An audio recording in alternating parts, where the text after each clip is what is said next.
ಹೀಗಾಗಿ ಅವ್ರು ಬಸನಗೌಡಗೂ ಗೊತ್ತದ ನಾವು ಯಾವುದೇ ಒಂದು ಜಮೀನು ವಿಚಾರದಲ್ಲಿ ಯಾವುದ್ರ ವಿಚಾರದಲ್ಲಿ ನಾವು ಜಿ ಕ್ಯಾಟಗರಿ ಸೈಟ್ಸ್ ತೊಗೊಂಡಿಲ್ಲ ಬೆಂಗಳೂರಲ್ಲಿ ಶಾಸಕರಾಗಿ. ಯಾಕೆ ನಮ್ಮ ತಂದೆಯವರು ತೊಗೊಂಡಿದ್ರು ಅಂಥೇಳಿ, ನಮ್ಮ ತಂದೆಯವ್ರ ಹೆಸರಲ್ಲಿ ಒಂದು ಸೈಟ್ ಇತ್ತು, ಭಾಳ ಜನ ಜಿ ಕ್ಯಾಟಗರಿ ಸೈಟ್ ತೊಗೊಂಡಿದ್ದಾರೆ. ಅದನ್ನ ಸೈಟ್ ತೊಗೊಂಡಿಲ್ಲ, ಅದಕ್ಕೆ ಜಿ ಕ್ಯಾಟಗರಿ ಸೈಟ್ಸ್ ತೊಗೊಂಡಿಲ್ಲ.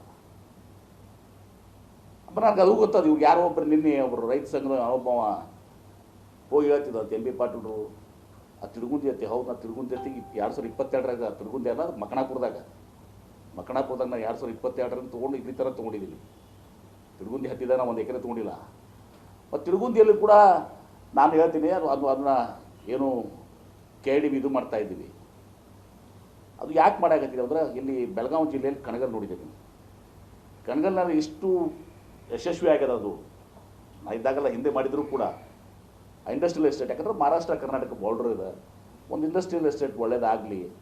ಮತ್ತು ಅವ್ರಿಗೆ ನಾನು ಅತ್ಯಂತ ಹೆಚ್ಚಿನ ಬೆಲೆಯನ್ನು, ಅವ್ರಿಗೇನು ಇದು ಐತಿ ಲ್ಯಾಂಡ್ ಪ್ರೈಸ್ ಐತಲ್ಲ, ಅದಕ್ಕಿಂತ ಒಂದು ಆಲ್ಮೋಸ್ಟ್ ನಿಯರಿಂಗ್ ಡಬಲ್ ಅವ್ರಿಗೆ ಒಂದು ಕೊಡಿಸುವಂಥದ್ದು ಮಾಡ್ತೇವೆ. ಅವತ್ತು ಇಂಡಸ್ಟ್ರೀಸ್ ಬಿಜಾಪುರ ಬರಲಿ, ನೀರಾವರಿ ಆಗಿದೆ, ಇದು ಆಗಲಿ, ಇಂಡಸ್ಟ್ರೀಸು ಬರಲಿ ಅಂತ ಮಾಡ್ತಾಯಿದ್ವಿ.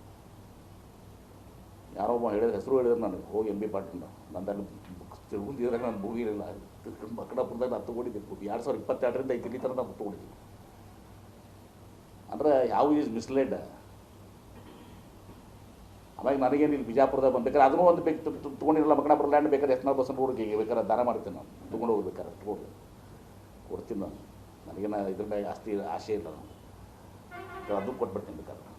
135 ಎಕರೆ ಕೊಟ್ಬಿಡ್ತೀನಿ, ಒಂದು ತೊಗೊಳ್ಳಿ ಬೇಕಾದ್ರೆ. ಈ ಥರ ಸುಮ್ಮನೆ ಲೂಸಾಗಿ ಮಾತಾಡೋದು, ಎಂ ಬಿ ಪಾಟೀಲ್ರು ಹಿಂದೆ ಇನ್ನೊಬ್ರು ಇನ್ನೊಂದಿನ ಹೇಳೋದು, ಇನ್ನೊಂದಿನ ಹೇಳಲ್ಲ.